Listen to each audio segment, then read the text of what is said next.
Hello बच्चों, let's read our question. If the number of chromosome in G1 phase of a cell is 18, then the number of chromosome after S phase of that cell would be. तो G1 phase में क्या है, आपके 18 chromosome है, तो S phase के बाद cell में कितने क्रोमोसोम हो जाएंगे? तो हमारे ऑप्शन है A9, B27, C18, D36। तो हमारा जो की कंसेप्ट है वो क्या होगा? Cell cycle. सेल साइकिल में कौन सी फेजेस होती हैं? G0, 1, S, G2 and M phase. G0 जो फेज होती है वो होती है रेस्टिंग फेज। S जो होती है वो होती है DNA रेप्लिकेशन।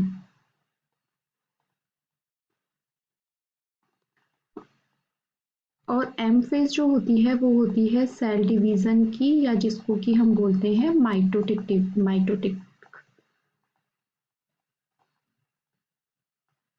ठीक है। अब G1 फेज जो होती है इसमें सारी प्रिपरेशन होती है एस फेज के लिए। जो डीएनए रेप्लिकेशन होगा उसकी सारी जो प्रिपरेशन होगी वो G1 फेज में होती है। मतलब उसमें ग्रोथ एंड मेटाबॉलिज्म होगा। G1 साइज में सेल का जो साइज है वो क्या हो जाता है? बढ़ जाता है। और आरएनए सिंथेसिस होता है, और जितने भी प्रोटीन होते हैं जो कि आरएनए वो जो कि डीएनए रेप्लिकेशन के लिए ज़रूरी होते हैं वो सारे G1 फेज में बनते हैं। इसी तरह G2 फेज में क्या होगा? उसमें ग्रोथ ऑफ स्ट्रक्चरल एलिमेंट्स, मतलब जो सेल डिवीजन के लिए जो भी एंजाइम्स की जरूरत होगी वो किस में बनेंगे? G2 फेज में बनेंगे। ग्रोथ ऑफ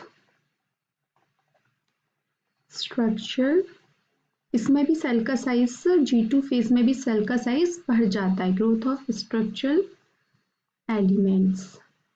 ठीक है। अब यहाँ पर हमारी बात कही गई है कि G1 फेज में क्या है, आपके 18 क्रोमोसोम हैं।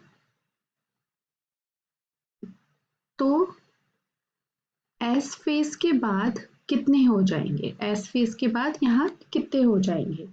तो हम अब बात करते हैं S फेज की। एस फेज में क्या होता है? डीएनए का रेप्लिकेशन होता है। तो डीएनए तो क्या होगा? डीएनए का रेप्लिकेशन होगा। और क्या होगा? डीएनए डबल हो जाएगा, उसका जो अमाउंट है वो डबल हो जाएगा। अब एस फेज में और क्या होता है?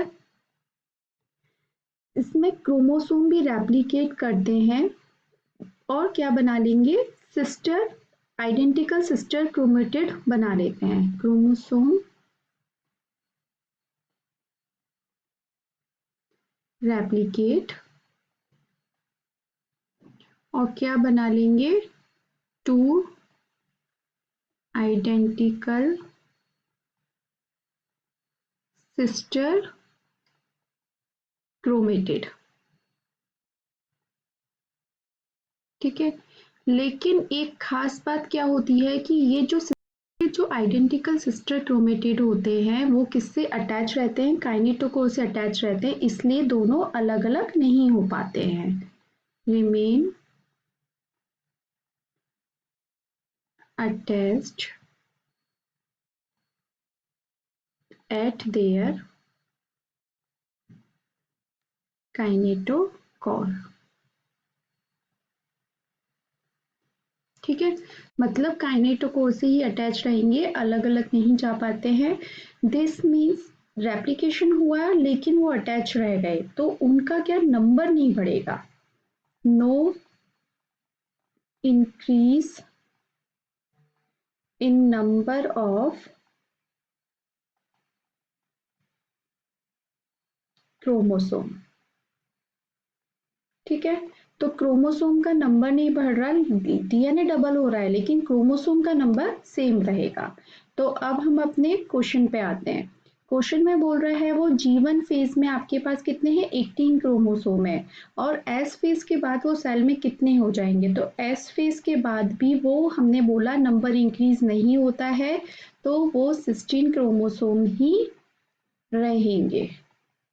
ठीक है, 16 क्रोमोसोम ही रहे, 18 क्रोमोसोम ही रहेंगे। तो हमारा जो आंसर है ऑप्शन ए 9 नहीं, 27 incorrect, 18 is correct answer, D 36 incorrect answer. तो जो आपका आंसर हो जाएगा ऑप्शन सी 18। मतलब G1 फेज में भी 18 क्रोमोसोम थे जो कि एस फेज में नंबर इंक्रीज नहीं होते, डीएनए डबल होता है लेकिन क्रोमोसोम का नंबर इंक्रीज नहीं होता है, इसलिए आपके जो क्रोमोसोम का नंबर है वो 18 ही रहेगा। तो हमारा आंसर हो जाएगा ऑप्शन सी। आई होप आपको ये आंसर समझ में आया होगा। Thank you so much, all the best.